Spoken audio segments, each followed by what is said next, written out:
Ici, le commandant de force révolutionnaire Ramon Kota, I love my Cameroon for life. En tant que défenseur des droits de l'homme,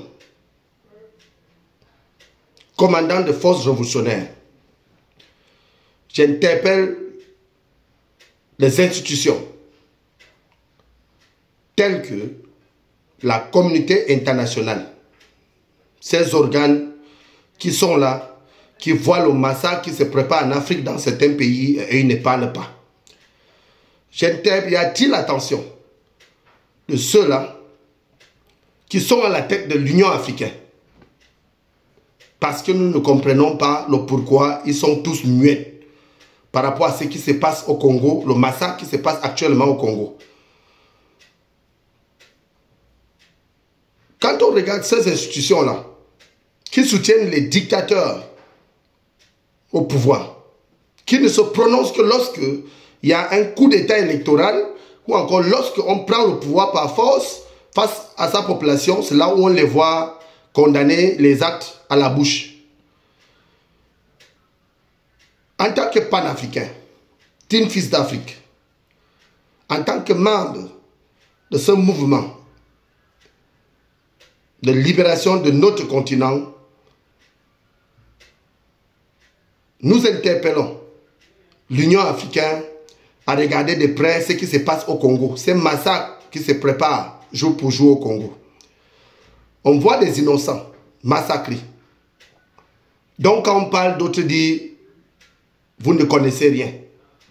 Tout simplement parce que le monde est devenu si méchant qu'on tue les innocents parce qu'une tierce personne discute pour leurs propres intérêts égoïstes. Que ce soit le M23, que ce soit le parti au pouvoir, nous vous invitons à communiquer parce que la communication est très nécessaire pour une nation comme le Congo. Peuple congolais,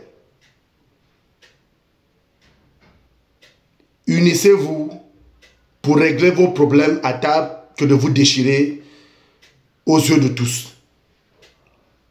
Que ce soit le parti au pouvoir, que ce soit les partis politiques de l'opposition, nous vous invitons à faire table ronde pour arrêter cette génocide dont ceux-là qui se font passer pour des institutions crédibles et fiables qui sont derrière avec la main noire pour laisser l'Occident profiter de vos biens.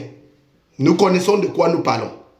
Parce qu'il n'y a que dans les pays où les sous-sols sont bien pleins de richesses qu'on voit les guerres et autres organisées. Donc ça a toujours été, nos populations qui ont toujours payé pour ça. La preuve, au Congo,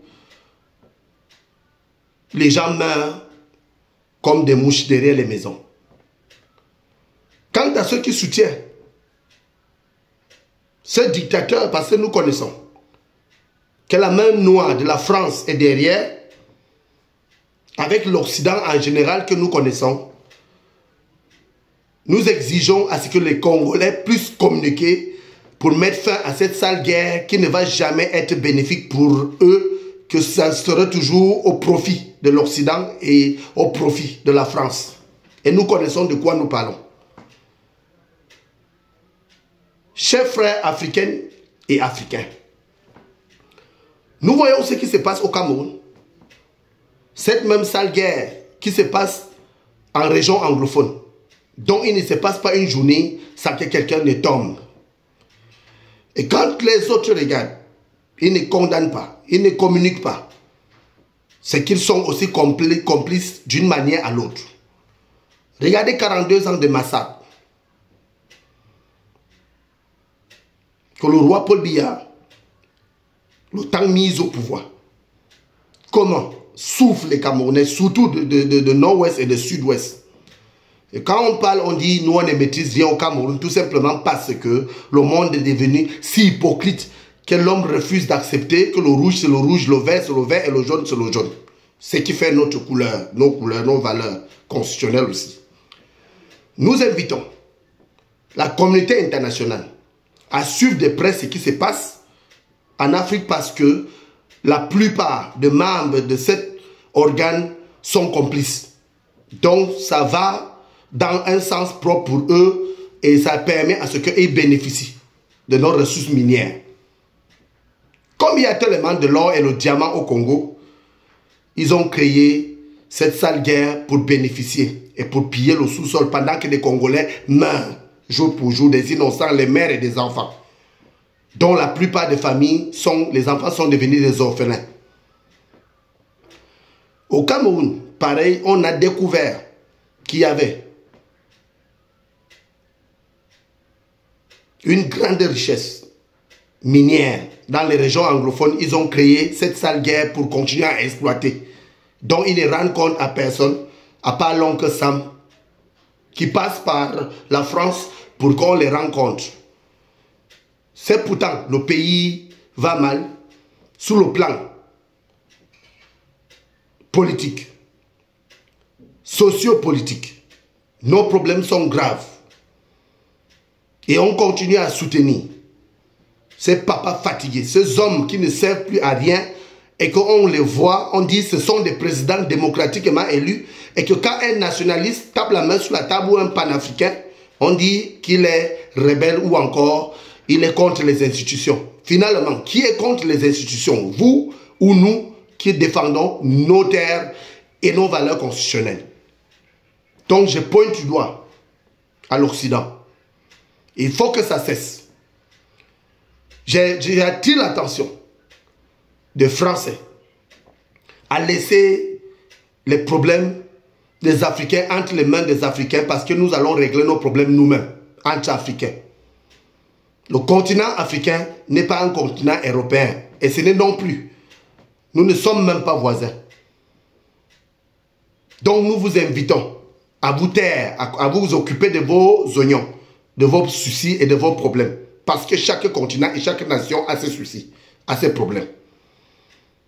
Quant à toi, Emmanuel Macron, qui bavarde depuis un certain moment, qui s'est fait appeler président de la République française, moi je t'ai mis en garde. Et le mouvement panafricain t'a mis en garde de fermer vos yeux dans les affaires concernant les Africains, parce que nous allons apprendre à vivre entre nous-mêmes et à régler nos problèmes nous-mêmes. Quant au roi Biya, alias Hitler et ses serviteurs, nous vous donnons rendez-vous en 2025, parce que 2025 c'est maintenant. Où ça passe, où ça casse. Nous voulons un Cameroun libre. Nous voulons une justice pour tous. Un vivre ensemble et vivre mieux. Nous vous remercions.